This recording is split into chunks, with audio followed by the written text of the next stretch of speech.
akan melanjutkan alur cerita anime Tensekenja no Isekai Life. Setelah dari itu, Yuji yang berada di kamarnya kembali terpikirkan waktu ia tes menjadi petualang, yang membuat ia tak ingin menonjol. Kemudian para slime mengabari Yuji bahwa naga tersebut sudah semakin besar dan kuat. Lalu ia terfikirkan untuk melakukan suatu hal. Bagaimana dengan kelanjutan ceritanya? Langsung aja kita masuk ke alur ceritanya.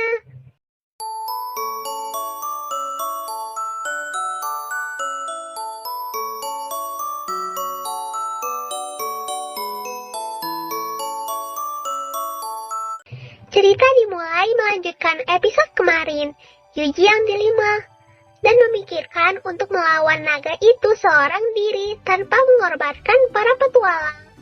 Akhirnya Yuji memilih untuk melawan naga itu seorang diri. Ia langsung bergegas ke tempat naga tersebut dengan para peliharaannya. Sesampainya di sana, Yuji meminta para slime-nya untuk mundur dan menyisakan satu slime untuk mengaktifkan sihir yang luas. Dan Yuji mencobanya dengan sihir api neraka kehancuran.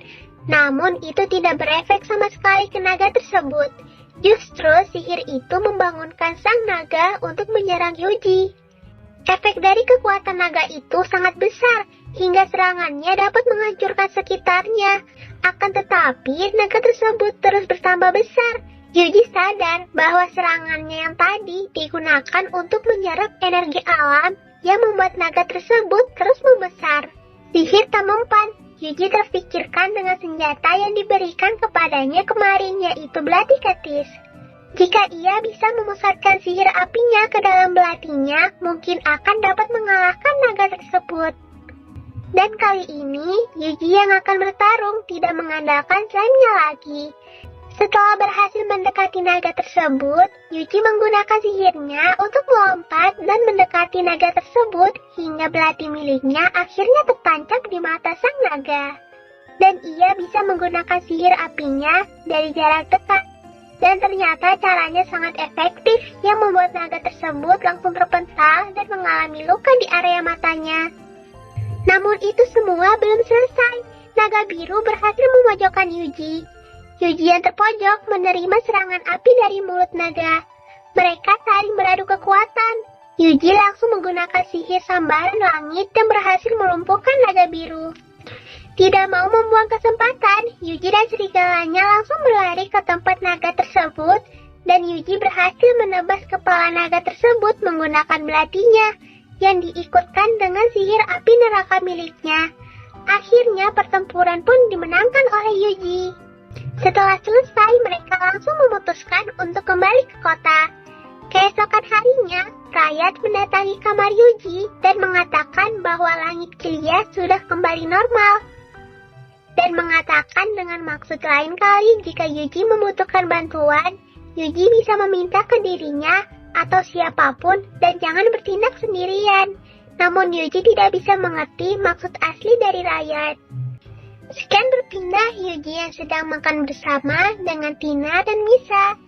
Mereka membahas tentang siapa yang mengalahkan naga tersebut.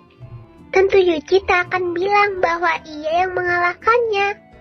Mereka senang meski tidak jadi berperang melawan naga tersebut, tapi nama mereka tercatat di dalam sejarah. Yuji senang melihat kegigihan mereka berdua. Misa menanyakan apa tujuan Yuji selanjutnya. Dan Yuji ingin berpindah kota. Lalu Yuji meminta saran kota yang akan ia kunjungi. Dan Misa memberikan rekomendasi kota Ricardo. Karena di sana makanannya sangat enak. Dan Lisa juga mengatakan bahwa di sana sangat hangat dan nyaman. Tetapi sebelum itu Yuji mengklarifikasi apakah kota yang ia tuju ini akan ada hal yang aneh-aneh.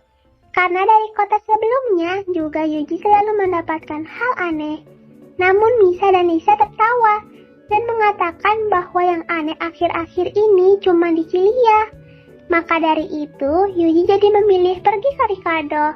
Sore harinya, Yuji pergi dengan diantar oleh Misa dan Lisa. Namun Yuji meninggalkan 3 slime-nya untuk menjaga Misa dan Lisa, atau malah mengawasinya. Di perjalanan, ada slime yang melaporkan ada panggilan darurat dari Dried. Setelah bertemu Drive, ternyata dari naga yang dibunuh Yuji menghasilkan jamur langka yang dapat dibuat menjadi obat-obatan. Dan Drive meminta pertolongan Yuji untuk memetik jamur-jamur tersebut. Dan bantuan slime-nya semua terkumpul dengan mudah dan cepat. Setelah terkumpul, Drive langsung membuat ramuannya dengan sihir, namun setelah dibuat, warnanya menjadi merah, karena seharusnya berwarna biru. Itu mungkin disebabkan mana yang terkandung sangat besar, dan dia meminta air jernih untuk mencarikan ramuannya agar tidak terlalu kuat.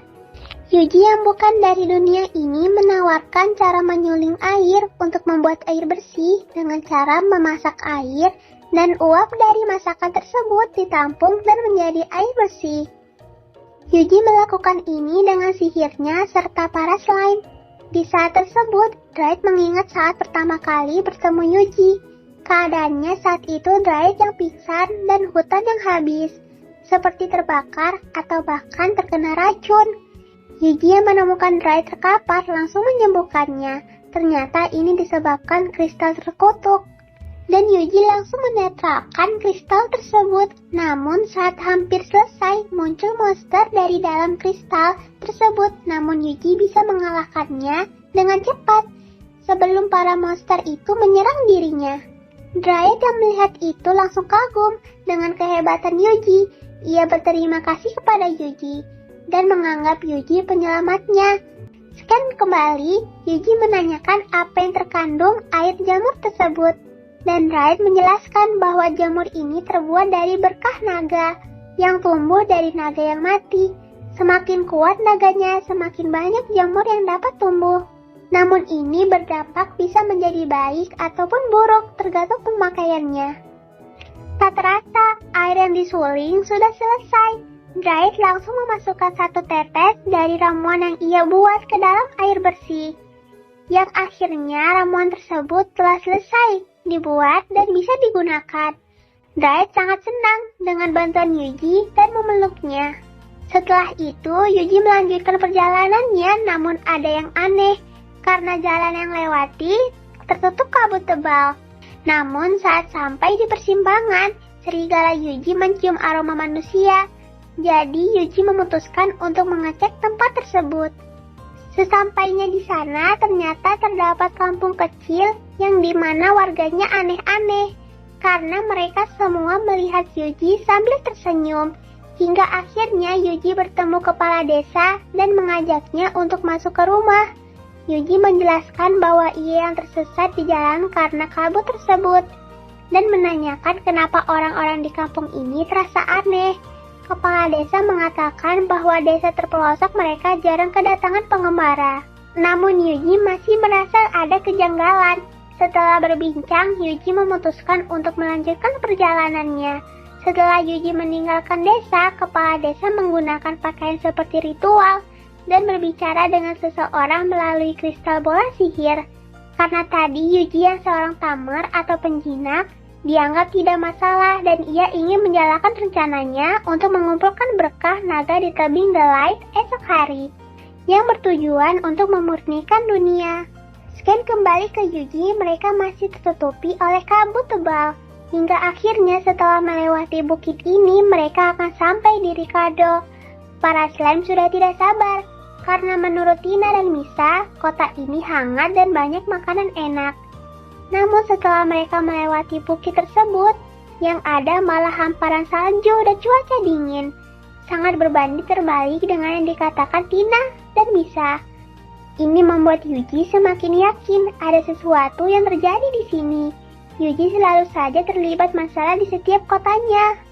Sampai di sini dulu alur cerita anime Tensei Kenja no Isekai Life yang bisa aku ceritain ke kalian. Jangan lupa klik tombol subscribe supaya kedepannya lebih semangat lagi buat kontennya. Sampai jumpa di next video.